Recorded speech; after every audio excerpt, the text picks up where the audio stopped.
Добрый вечер. В эфире Prime на канале АТР. Это время, когда мы обсуждаем наиболее важные для Крыма, Украины и человечества темы и разговариваем с людьми, которые лучше всего в них разбираются. Сегодняшнего гостя вообще представлять не нужно. И говорить мы сразу понятно будет, о чем мы будем говорить. Это бывший министр иностранных дел Украины Павел Климкін. Салям алейкум. Всім привіт, добрий вечір. Очень рад снова видеть в студии АТР. Дякую за запрошення. И как только... Класна футболка. Спасибо. Все ж таки бренд АТР має підтримуватись. Красивый, правда? Ну, класно, реально класно. Да, но раз уж так пошло, то я могу сказать, что с вами госслужащими делают. Вот, был... Ні, почекай. Я ж не держслужбовець. Я знаю. Я как раз и хочу сказать. Пришел Валерий Чалый сюда, которого я видел там какое-то время назад. Теперь ты пришел, у вас спортивный вид такой, вы как будто, я не знаю, вернулись в большой спорт. Та ну, слухай, це комплімент, я там пару кілограмів добрав, зараз намагаюсь скинути. Я повернусь до нормального. Я ж... Вообще вот дипломатическая служба, она физически тяжелая? Давно хотел спросить, на самом деле. Міністром бути, от у мене колись порахували, за 5 років у мене було 275 різних відряджень. Деякі на один день, деякі, умовно, там, на 3, 4, 5. Тобто приблизно половину часу, чуть навіть більше, ти знаходишся або десь в переговорах за кордоном. Ну от можеш собі уявити. Особливо, коли на це накладається джетлег. Да, Америка, Канада. Там 7 годин в одну сторону, 7 годин в іншу. Коли насправді ти там тримаєшся на каві, ну, каву я люблю, іноді її занадто. Ну, але коли працюєш 16 годин, в принципі, без кави ж ніяк. Тому скаржитись не буду. У кожного свій вибір. Скиглити теж не буду. Але з точки зору витривалості, ну, потрібно мати певний запас. Интересно, какие-то средства, кроме кофе, применяются там от бессонницы или наоборот, чтобы заснуть? Потому что я не представляю себе. Вот просто выходит, да, перелетел океан, да, и выходит такой бодрый на пресс-конференцию. Я много раз это видел, и президентов видел, там, и министров. Я думаю, ну как так можно? Человек вообще не спит. Туда-сюда и опять... Є люди, які застосовують різну медицину. Навіть є декілька там пігулочок, таблеточок, які там мені пропонували. Але у мене принцип ні. Я застосовую тільки каву, коли потрібно прикинутись. І іноді, коли ти там, ну, одна справа це на Штати, а інша справа, умовно, ти в Токіо. Ти розумієш, це в іншу сторону. Там потрібно там засинати, а ти тільки починаєш робочий день. І у тебе, умовно, там 8 чи 9 зустрічей. І після кожної зустрічі от, потрібно віддати належне, у японців є кава. От так, насправді, ти добре тримаєшся і тримаєш фокус. Чи це погано для тебе, для серця? Ну звісно, погано. Але нічого іншого я принципово не застосовую, щоб заснути чи навпаки там тільки каву. А это мучат в дипломатических школах? Вот как режим дня строить? Как... Мене ніхто не навчав, я ж навчався в німецькій дипломатичній академії. Ні, абсолютно про це ніколи не було. Тобто ти сам іноді на чужих помилках, як кажуть, іноді на своїх чомусь навчаєшся. Ні, це все окей, розумієш? Ти сам вибираєш те, що ти робиш. Ти сам вибираєш, особливо там 14, 15, 16 рік, ти ж пам'ятаєш, ну, да, 16 годин сумасшедшая дипломатія. І це все нормально. Це твій вибір, ти маєш це там перенести. Я от після читання всіх екранів, я зовсім не так вже бачу. Ну нічого.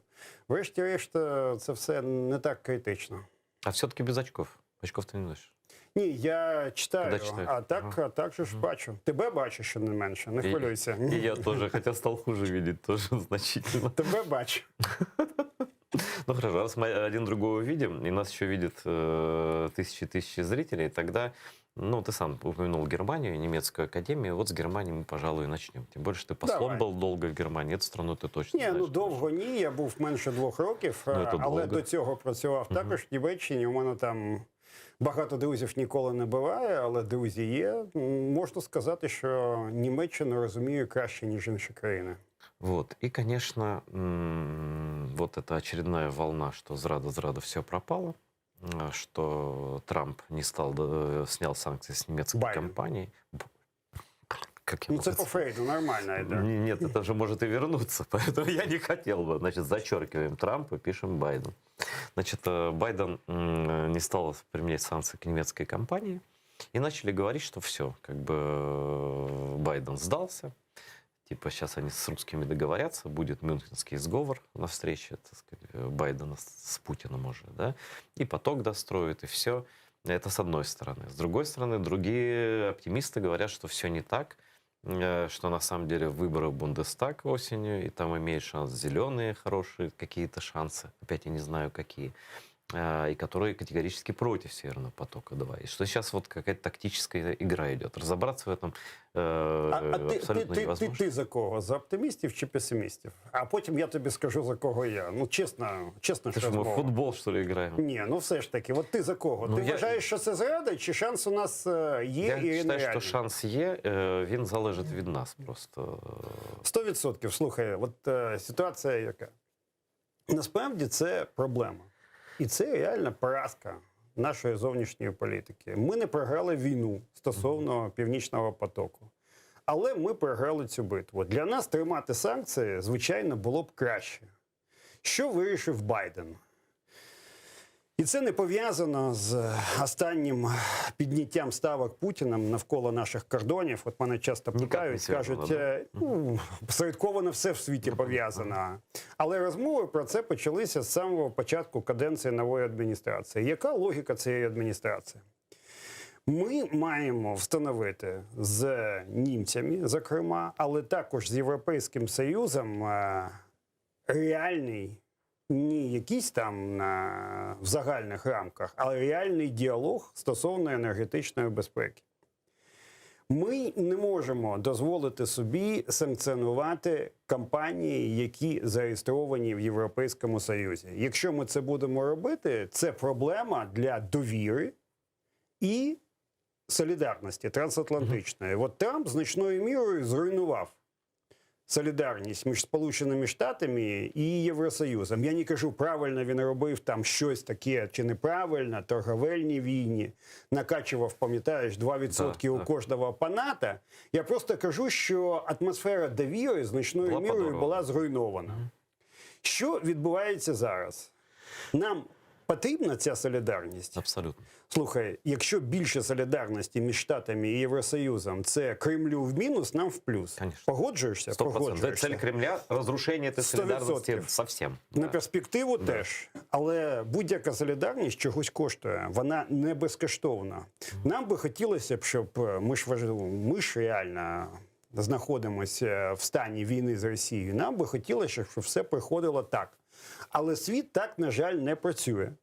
Це нечесно, несправедливо, але так не працює. Тепер Сполучені Штати отримали можливість говорити про умови або введення в дію, або функціонування Північного потоку.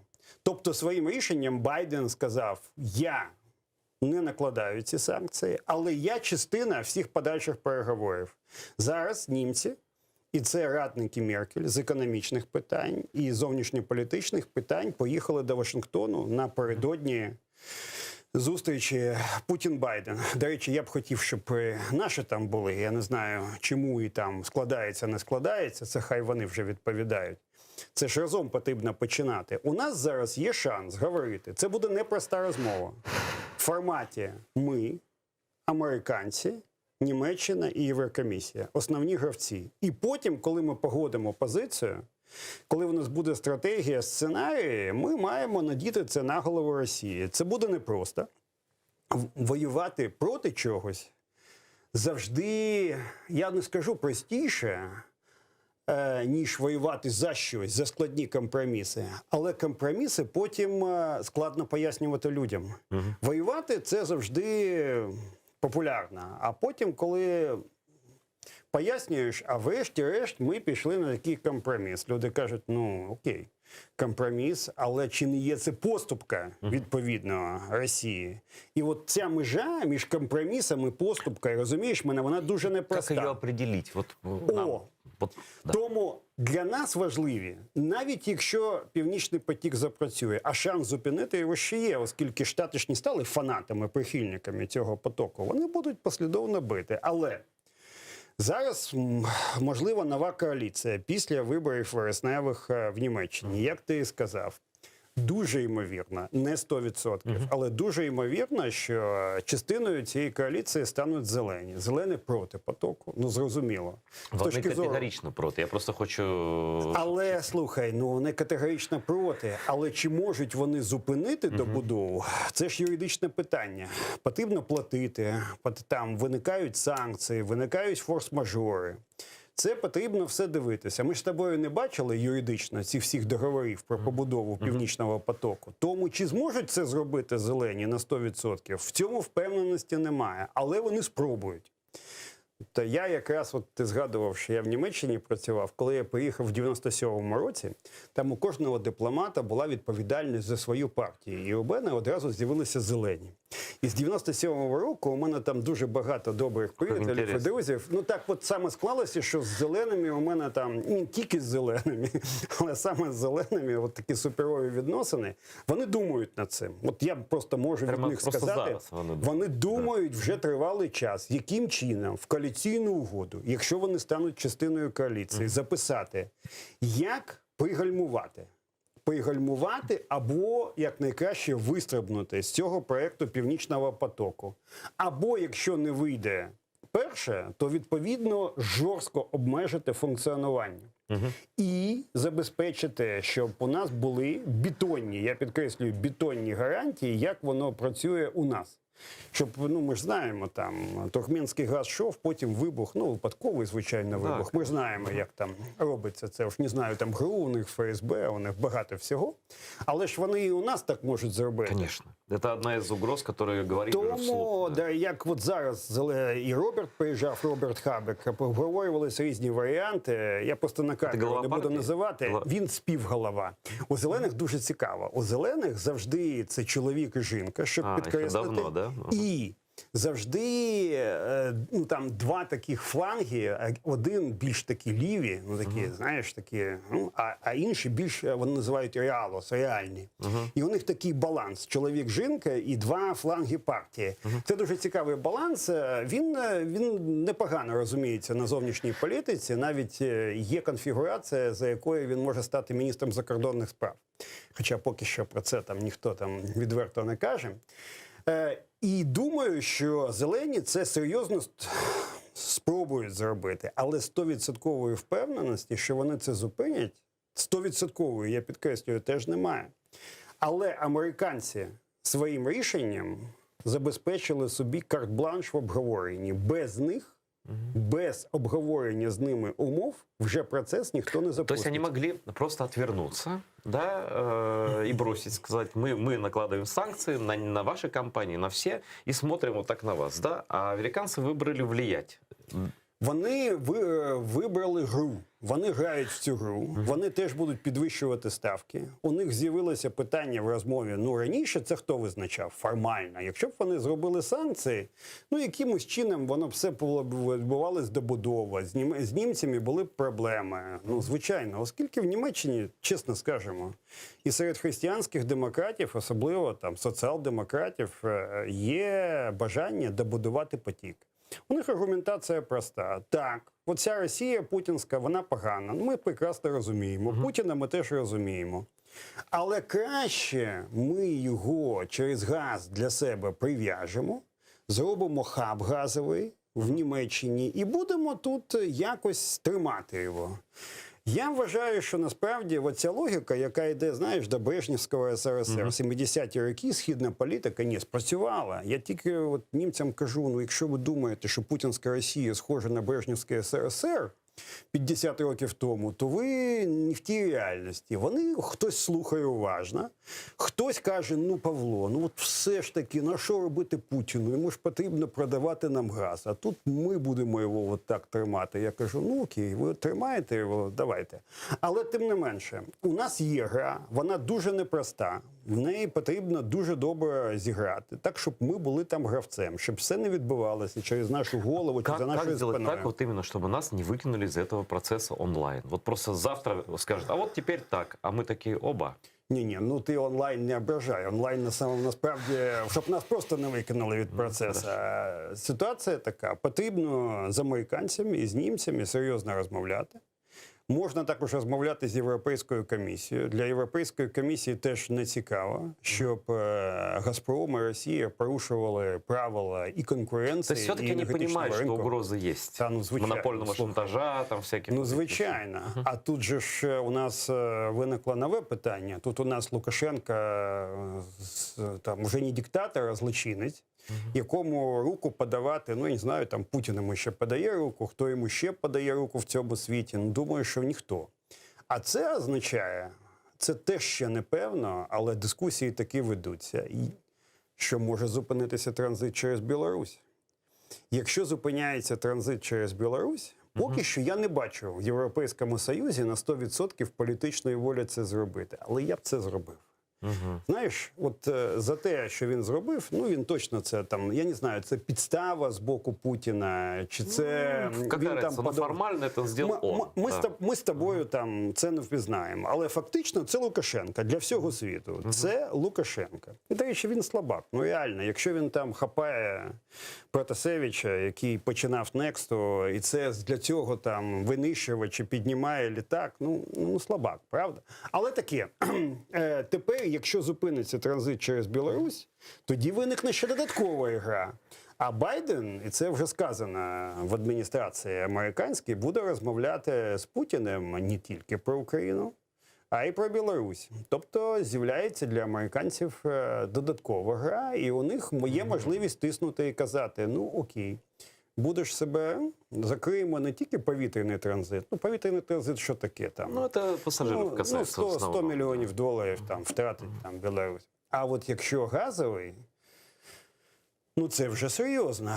Якщо будуть обмеження на імпорт калійних добрив, коли будуть обмеження там на інші, тоді він і так в кишені на сьогодні Лукашенка у Путіна. Так Що дело він даже далі не в буде нем. робити? Это же давление уже на Путина будет, а не на... Ні, слухай, це все вже про Путіна. Це конечно. вже розмова з Лукашенком, ніхто ні про Кстати, що да, розмовляти не буде. это важно, да, когда, по-моему, пресс-секретарь Белого дома сказала, что будет разговор про Беларусь с Путиным, это значит, что Лукашенко, как фигура, просто из игры, вот из этой своей, как он маятник туда-сюда болтался. От дивись, до затримання Протасевича, до цього повітряного піратства у Лукашенка от стільки маневру залишалося. Мало, дуже, але залишалося. Він ще міг там казати, що я тут там незалежна Білорусь, я от тут там подивлюся, тут. Тепер у нього маневру немає.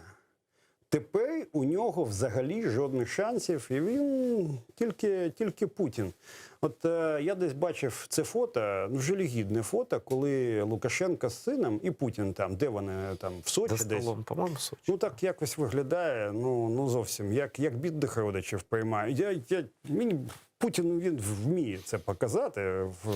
Там, Путін же ж все ж таки має і політичний досвід, і інший, і менталітет у нього відповідний, але виглядає... Ну, видно, да, что он, что все. Все. Как бы песенка спета. Він Ты- контролює. Да, ты, конечно, дядюшка, присаживайся здесь, я тебя даже покормлю, да, но ты никто уже. Да. Ну, і як він одягнений, Путін, на цій зустрічі, що стоїть на столі. Тобто вони показали, що Лукашенко більше не гравець.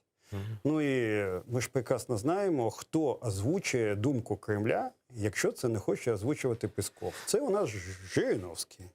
Жириновський вийшов і сказав, да набрид же цей Лукашенко білорусам, 27 років. Що, він сам вийшов? Ну, звичайно ж, не сам вийшов. Тобто пояснює, що далі робити. Ну, то есть ему намекают, что ты вообще не дергайся, Ні, шаг влево, шаг вправо. Я думаю, Да. що Путін буде дуже дорого, для нас, до речі, ризик. Путін буде дуже дорого продавати перезавантаження Лукашенка в Білорусі. Ну, на кшталт, який Заходу, скажімо так, прийнятний. Прийнятний – це умовно, в сенсі політкоректності. Я взагалі вважаю, що білоруси, у мене там багато таких добрих знайомих і приятелів, Білорусам потрібно було в якийсь момент піти жорсткіше. От чим ми відрізняємося від білорусів? Ми от до кінця. Ну, уже поздно, все Помаранчево, так проиграно. помаранчево, Майдан, так Майдан. Але зараз протести, так, відновити таку емоцію, Це ну, вже. слухай, дуже важко. Я от дивлюся по своїх там знайомих, вони відверто кажуть, знаєш, каже Павло, вже важко. Ходили, слухай, 100 тисяч людей в Мінську. Коли 100 тисяч людей, що ти можеш зробити там? Да Та они ти просто, все если бы можеш зробити. остались там, просто на этой площади, уже бы другой расклад был совершенно. Слухай, пам'ятаєш після побиття студентів, коли у нас на вулицях Конечно. було 350 тисяч? Це теж 10% Києва. І все, і Майдан, і привіт. А там походили знову. От так революції не робляться. Це я без жодних таких. Да, что тут? Это на самом деле плохо для всех. Вот. Но логика такая, Не робляться так революція. конечно. Но там другая ситуация. Люди зомбированы во многом телевизором А российским. російським в тому числі. Но дальше, то есть мне сейчас даже кажется, что Путину даже не нужны какие-то формальные акты присоединения, аншлюса. Он может этим опять торговать. Он же не признал ни ДНР, ни ЛНР. Он и это скажет, что формально независимость. Ти знаєш, думаю, що потрібно. Для нього, для його внутрішнього рейтингу. Это правда. Но какое-то время он может играть. на это. Він буде Да, грати, да. безумовно, але формальність, ну все ж таки, союзна держава, так звана, 20 років. Пам'ятаєш, що на 20 років існує, 21 майже. Ну, Путіну зараз потрібно вже показати, от 20 трималися за моє правління, а тепер я їх подобивав. Для нього це насправді важливо. І у нього, рейтинг у нього дуже повільно просідає, але все одно Не, просідає. я просто думаю, что нет, то, что он этого хочет, тут вопросов нет никаких. Я думаю, что просто какое-то время он может Западу говорить, вот, допустим, встречается он с Байденом и говорит, ну, видишь, у меня там сумасшедший вот этот, он, ну, да, но я один могу с ним... Тільки я його можу. Да, только я могу... Это как Китай и Северная Корея, Але например. да. може і швидше зіграти. Може зіграти під вибори в Думу. Йому додаткові 3-5%, які він збере, а може навіть Так і ему більше. нарисует сколько угодно, хоть 50. Ти знаєш, намалюють звичайно, але це все для цього потрібні технології і так далі. То есть, да, тут символизм должен быть, конечно, какой-то. Да. А тут Путін виходить, все вже там по Криму, а тут каже, а от же ж Білорусь, а от той Лукашенко, який вам набрид в Білорусі, а тепер я буду. Буде у нас порядок путінський. І я тобі скажу, що в Білорусі є багато людей, які сприймуть путінський порядок. Це не Україна. Конечно. В Україні є 13% Путіна після 7 років війни. А що в Білорусі? Конечно. Перейдем от Беларуси, с которой все более-менее ясно, к встрече Байдена с Путиным предстоящей. До этого, даже начнем за шаг до. Там же, по-моему, 2 дня перед этим будут переговоры предварительные между собой. Это встреча 16-го, да, значит, 14-го будет саммит НАТО, по-моему, и 15-го будет ЕС. Ні, ну ти ж там не... Ну, саміт НАТО має своє значення. Це не просто переговори перед зустрічю з Путіним, а потім буде Велика Сімка. Да, я просто я хронологію говорю. Да. Я просто Байден дуже правильно побудував це з точки зору. Спочатку він говорить з союзниками, і тільки після говорить з Путіним. Да. А говорити вони будуть не тільки про Росію, там багато інших питань. Ну, наприклад, той самий Афганістан, наприклад, візія НАТО 2030. Дуже важливо, це ж буде закритий саміт. Но нова стратегія короткий. на следующие 10 лет. Да? Ну, давай, це більше навіть, ніж стратегія. Ну, куда мы либо должны попасть, либо не должны попасть. Абсолютно, маєш рацію. Тобто саміт НАТО важливий, насправді, але саміт Сімки ще більш важливий. Вони під час саміту Сімки, ну скільки саміт НАТО, там 3 години, наскільки я розумію, буде.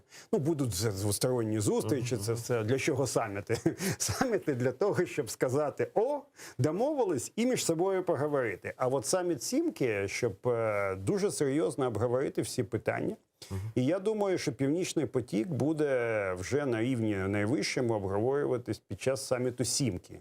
Ну, звичайно, не під час саміту НАТО. Вони там сядуть, там буде Меркель, Макрон, Байден.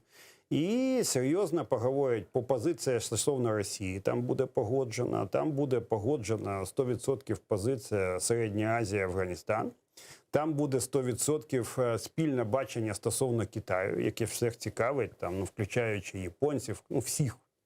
Тобто зараз же ж основний виклик – це Китай, оскільки всі бачать, що Росія, як Путін себе поводить зрозуміло, але міць Росії, вона ж не зростає. Нет, может быть, стратегически Китай действительно большая угроза. Но тактически, грубо говоря, вот с точки зрения военной силы и безбашенности, Россия ничуть не меньше угроза, потому что Китай чужих территорий пока не захватывает. Путін в своїй дуже передбачуваний в своїх діях, Та насправді. ладно, Ні, як це? 100%. Він намагається показати, що він там головний хуліган в пісочниці, але тим не менше він дуже раціонально оцінює, що робити і що не робити. Це його раціональність, це не наша з тобою Ну, в тому-то й діло, раціональність. да. Але ця раціональність американцям зрозуміла, яку зараз тактику, і це дуже правильно, це тактичний такий підхід, вибрали американці. Стратегія, вони 100% будуть перезавантажувати цей режим. Але це стратегія. Скільки це буде тривати, це... Але тактика, це, знаєш, як називається, батіг і пряник. Спочатку там Путін вбивця, потім переможемо автократію, демократію. Потім телефонує, каже, давай зустрічатися, а потім каже, санкції за вибори. Потім знову телефонує, а зараз пару днів тому американські конгресмени виходять і кажуть, ні, ну от же ж ми бачимо, що російські хакери продовжують, потрібно санкції підвищити. Тому от ця стратегія, батіг і пряник, да, дещо схоже на американські гірки, але тут не зовсім. А почему? То есть, ну, вот этими атаками хакерскими, как раз это важный такой нюанс. Вроде бы уже не первая, не 20-я атака, да? Но в момент перед встречей с Байденом русские, то есть это Путин все знает об этом, это ФСБ делает и так далее. Ну, кажуть, що більше ГРУ навіть. Да, он дает, может быть, ну какая разница, это все его спецслужбы. Он дает понять, что я не сдамся, вы мне ничего не надиктуете здесь. Я раньше взламывал ваши, и буду взламывать. Ні, я згоден і не зовсім згоден, скажу тобі чому. Я думаю, що він свідомо підвищує ставки і каже, ну, якщо хочете, щоб я тут більше цього не робив, давайте про щось домовимося. А домовлятися йому є про що. І це і санкції, і високотехнологічний експорт, і енергоносії, і Україна з Білорусією, і Близький Схід. Там проще сказати, про що не буде торгуватися. Ну, я думаю, слухай, ну реально вони ж готуються до зустрічі. Була Блінкен-Лавров, тепер буде зустріч на рівні радників з питань національної безпеки. Врешті-решт, і Путін, і Байден, вони в політиці, в тому числі зовнішній, багато років. Насправді Байден вдвічі більше Путіна. Коли я прийшов в МЗС, він вже був молодим дипломатом, а Байден вже був керівником Сенатського комітету у закордонних справах. До речі, саме Байден, коли на початку 90-х казали, давайте всі гроші з Росії, ну Росія вже йде демократичним шляхом. Такі люди були в Вашингтоні. Ні, серйозно. А він що говорив? Серйозно. А Байден сказав ні. Байден сказав ні, що потрібно Росія все ж таки це виклик і загроза. Це Байден казав. І но йому не прислушались. Мені про ці дискусії там потім розповідав і Телбат, і Кісінджер розповідав. Брезінський, до речі, дуже класно. Брезінський дуже тонко відчував ці всі дискусії. Ну, вони всі там знають там зсередині. Але тим не менше, Байден був проти. І Байден розуміє, що таке Росія, насправді. Ну, розуміє, що до вірити їм нельзя, він це розуміє? Ні, ну, звичайно. Да. Ну, але він також розуміє, що ескалація на сьогодні не в інтересах Сполучених Штатів. Пряма ескалація. Їм треба об'єднати Запад зараз. Абсолютно. Зшити НАТО обратно. Поєднати, солідарність. Є виклики, не тільки Росії, є Китай. Є Азія. Ну, нам же всім це зрозуміло. Тому він буде діяти стратегічно. Нам іноді буде здаватися, що це зрада, що нас кинули, здали. Ну, у нас, якщо почитати наші ЗМІ, можна... Я давно не читаю наших ЗМІ по цьому поводу. Ну, я іноді там щось переглядаю, але теж не читаю. Ну, насправді, потрібно бачити реальність. І у нас... От коли у нас всі якось емоційно ходять і не бачать якоїсь там стратегічної перспективи. У нас то кампанія спадає. Кампаніями в зовнішній політиці нічого не досягнеш. Тобто потрібно працювати на результат в середньостроковій перспективі. Ну, то есть, вот твоя уверенность в том, что ни Америка, ни Байден, как лично президент, Украину не сдаст? Не сдасть. 100%? Не сдасть. Тогда поясни, пожалуйста, это, на мой взгляд, это для меня резануло слух заявление Дмитра Кулебы, по поводу саммита НАТО. Но не в том смысле, что оно неправильное там, или просто необычно, да, когда министр иностранных дел страны говорит, что меня удивляет, что НАТО не нашло форму участия Украины в этом саммите. Вот что это значит на дипломатическом языке? Потому что не часто ми слышим такі заявлення. Я з Дмитром про це не розмовляв, але думаю, що це подача з Офісу президента. Ну, воно по стилю, навіть ця заява, вона скоріше така емоційна. Вона ж не політична. Ну, в тому-то діло, вона не ложиться в... А ти звернув увагу, якщо ти дивився, що російські ЗМІ дуже сильно її розкрутили. От кажуть, Україна ображається. Україну, страна ошибка, отовсюду вигнали.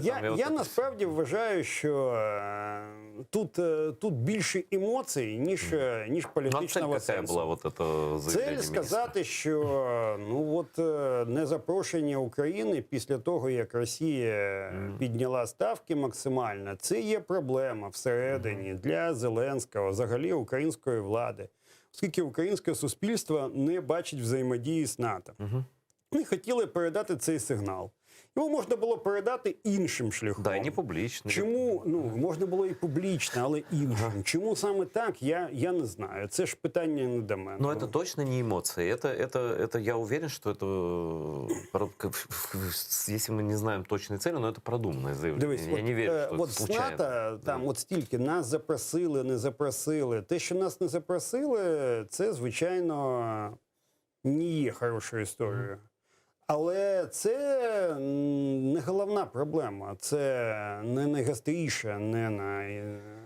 Я вважаю, що те, над чим маємо працювати, щоб тримати і довіру, і повагу, щоб нас не виносили за дужки.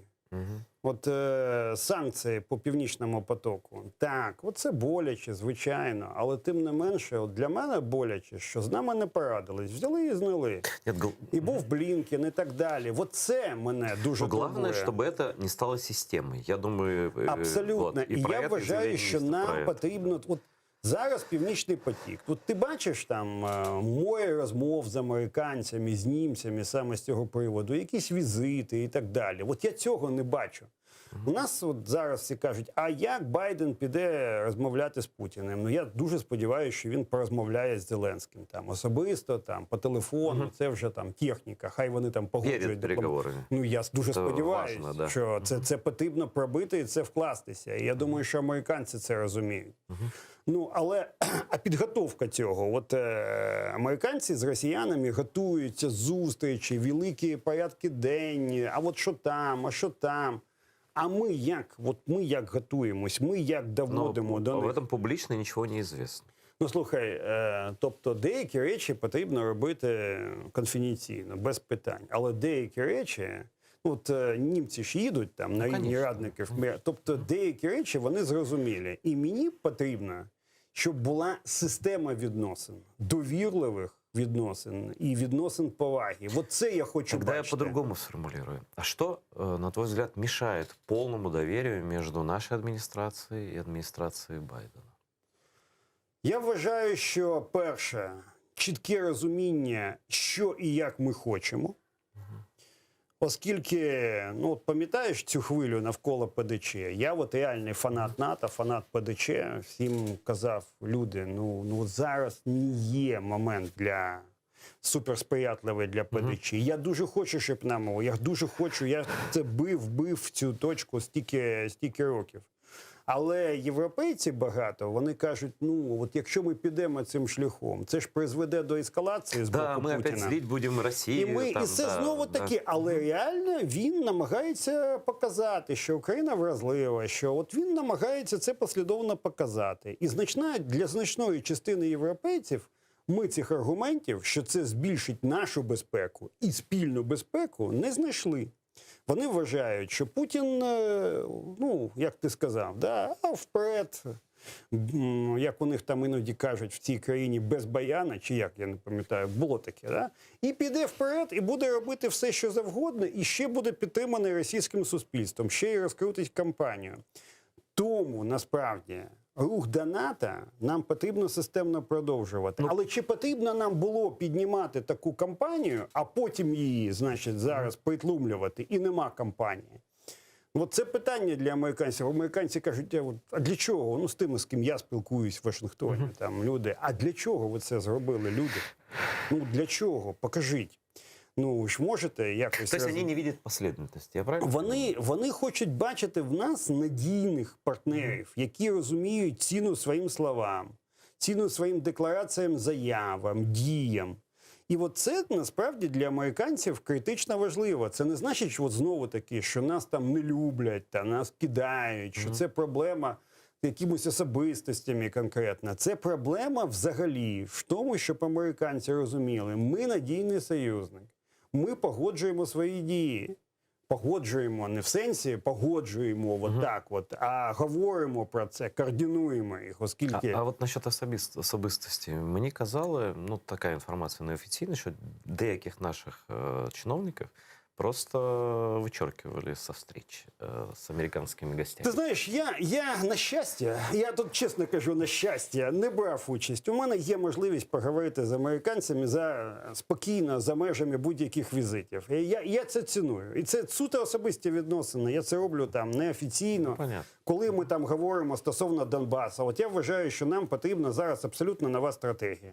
Не може бути ніяких розумних, вибач, вільних і чесних виборів, коли там мільйон російських паспортів.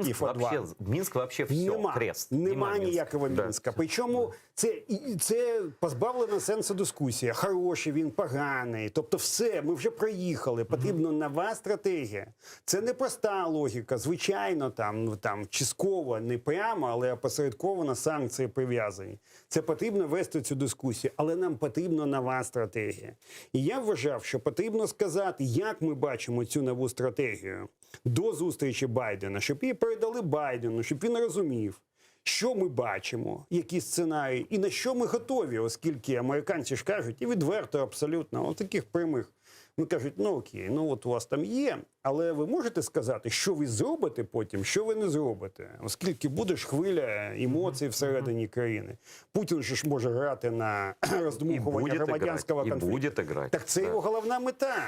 Коли мені кажуть, а Путін піде там до Києва чи до Львова, я кажу, це не мета Путіна. Мета Путіна – послідовність провокацій. Вони можуть бути військові, гібридні, там, якісь хресна хода, там, оце наша там церква, яка насправді не наша, ми виходимо вже Слухай, питання не в тому. Питання в тому, щоб нас поважали і нам довіряли. Оце реальна історія. Ну, буде, кстати, а кого видно. ви викреслювали, кого не викреслювали, хай вони там самі думають. У американців завжди є можливість передати меседж особисто Зеленському і з ним поговорити. Конечно. Тут вопрос довір'я лично президента. Тут врешті-решт все замикається на Зеленському. Хто у нього там в офісі? Конечно, у нас все одно зараз за зовнішню політику відповідає повністю офіс. У нас МЗС, от ти кажеш, там, Дмитро, ну, але за МЗС у нас таке, там, технічне міністерство. Ну, это опять ничья не вина, а это ответственность лично Зеленского. Это он так решил, потому что на нем же Конституция возлагает на него. Він має легітимність, Да. він вирішує, що він так реалізує політику. Я вважаю, що МЗС повинна грати набагато більш серйозну роль, але він вирішив так. І врешті-решт відповідальність за цю он же політику – це формально по його. Конституции, он Звичайно. Да. Хорошо, перейдем вот к простому вопросу. Как, на твой взгляд, как будет проходить и чем закончится встреча Байдена и Путина? Ну, без деталей, понятно. Там, во-первых, рукопожатие, что будет, улыбки, не улыбки, тяжелые переговоры, совместное заявление, не будет заявления. Что будет, ну, по ощущениям? Я думаю, що переговори будуть непрості. Я думаю, що вони 100% вийдуть з заявами. Думаю, що вони вийдуть окремо з такими заявами. Було б дуже странно, щоб вони вийшли там колективно. Ну, колективно, я умовно кажу, як пам'ятаєш, Трамп і Путін після Хельсінкі. Ну, та я думаю, що найбільш серйозні моменти з цих переговорів, вони озвучені не будуть. От. Угу. І я думаю, що ми узнаємо або не взнаємо про певні моменти вже безпосередньо від американської адміністрації. Про деякі моменти ми, можливо, і не отримаємо інформацію. Тогда... І це якраз та глибина довіри і поваги. Но тогда мы будем анализировать уже, в том числе и с тобой, с другими людьми, обсуждать по реакции уже Америки. Будет видно, по их поведению будет Але видно. не одразу. Це буде не на наступний день. Емоціонально там нічого не буде. Це так забавно, а от деякі з твоїх колег кажуть мені: Павло, от давай ми там от наступний день сядемо і все проаналізуємо. Я кажу, ну, можемо, звичайно, сісти, але в себе одразу не проаналізуємо. Ну, там можна буде аналізувати, як вони друг на друга смотрели, пожали одному руку крепко, или не крепко, или вот так, или как вообще там. Але врахуй, що вони дуже досвідчені політики. Ну, Путін до того ще й кадебіст, психологію знає. Байден теж в політиці, скільки? Майже 50 років. Тому по тому, як вони на що дивляться, ти багато що не зрозумієш. Но, кстати говоря, насчет рукопожатия. Вот очень будет символично, если они вот так вот руки пожмут друг к другу. Ну, слухай, я символи ціную, але для мене важливо, щоб все ж таки те, що навколо України, по-перше, було пріоритетом. Угу. Ну, є багато про що поговорити. Ну, а по-друге, щоб врешті-решт були прийняті рішення, що ми рухаємось далі. Якщо Байден дотисне Путіна, що ми кудись рухаємось, це вже буде великий плюс. Ну і другий момент, що я очікую від Байдена на цій зустрічі, це він має сказати: слухай, Путін, якщо ти підеш далі військами в Білорусь, то для мене це червона лінія. І Україна. І друге, якщо ти далі будеш піднімати ставки навколо України, для мене це червона лінія. І якщо ти будеш в першому і в другому так робити, то от така буде моя відповідь. А може ще й така, якої ти не розумієш. Правда ли, что так бывает в таких переговорах, что пишется некое меню вот на бумаге? Не, ну порядок денний обов'язково. Нет, ну вот, то есть, вот, если так, то так. Если так, то так. То есть не будет каких-то там лишних улыбок, реверансов, там. Это будет такая англосаксонская политика. Тебе скажут, если ты вот это, то мы вот это. Всі опції сценарії проговорюються. Зарані. Заздалегідь. Але це не значить, що Байден чи Путін не підуть на якісь додаткові моменти під час переговорів. Ну, слухай, я Путіна бачив під час нормандських самітів. Він веде переговори завжди сам. Іноді щось може там Лавров сказати, але в принципі вся делегація там мовчить. Веде переговори особисто Путін. В Штатах це може бути і по-іншому. Там хтось може там щось говорити. У нас це по-іншому. Я не знаю, до речі, як в випадку Зеленського, що там відбувається, але тим не менше Путін завжди веде переговори тільки сам. Он цар. Ну, але вони намагаються його там пробрифінгувати належним чином. Тобто він буде в матеріалі. І це буде дуже серйозна розмова. А там формат який? За столом несколько человек или в итоге один на один? Я думаю, що там буде і те, і те. Там буде з делегаціями. Не факт. Може бути, що спочатку буде тет-а-тет, а потім буде більше. Там не буде дуже багато народу. Ну там буде делегації для фото.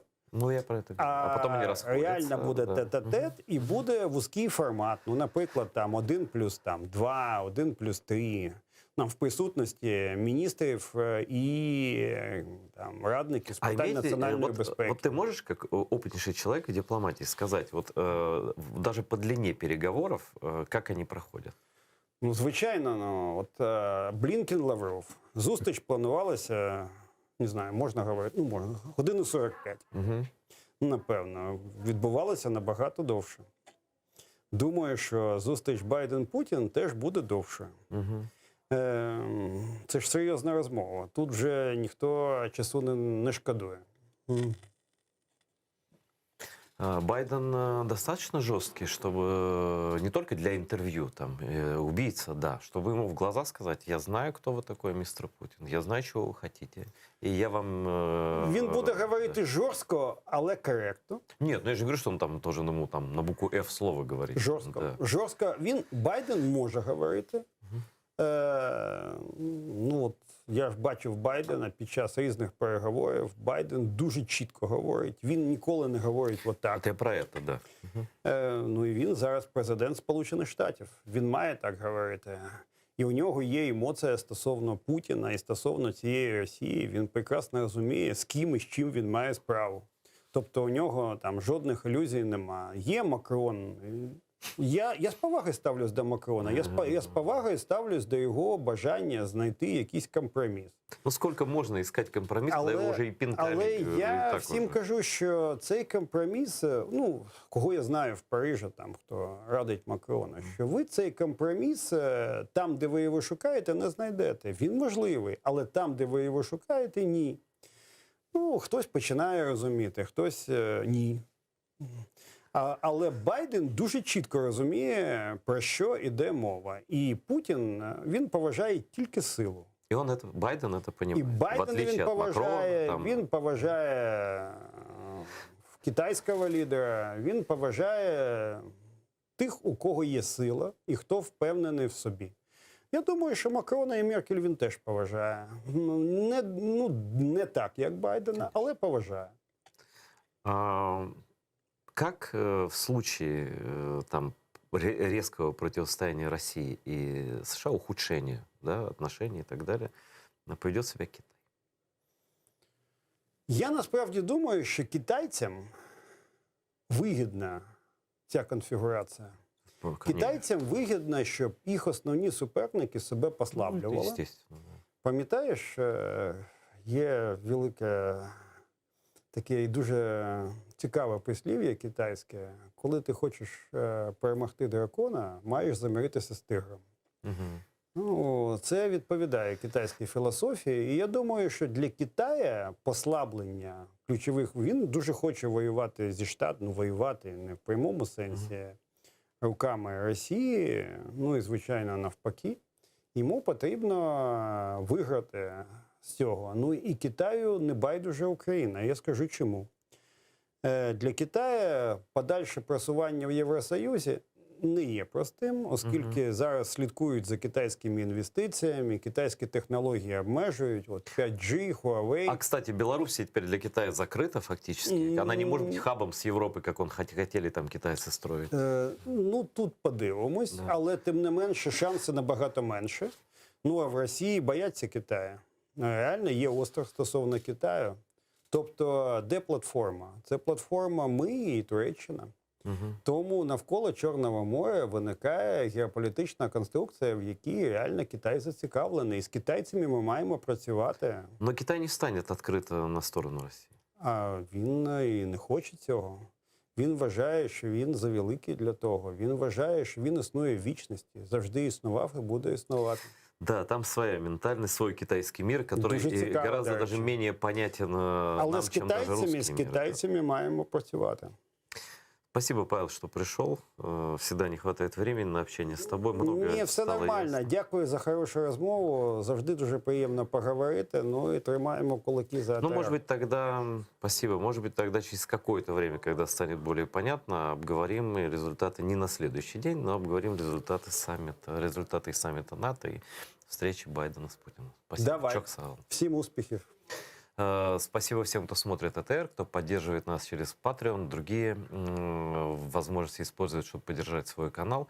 Мы всегда работаем для вас и будем продолжать работать, какие бы трудности нас не преследовали. Всего доброго, смотрите АТР, до новых встреч.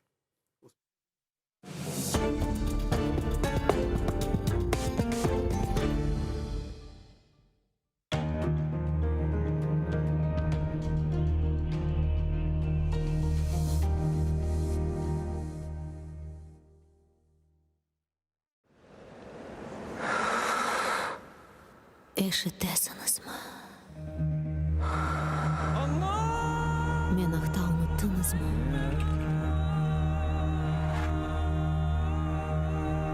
Men bundan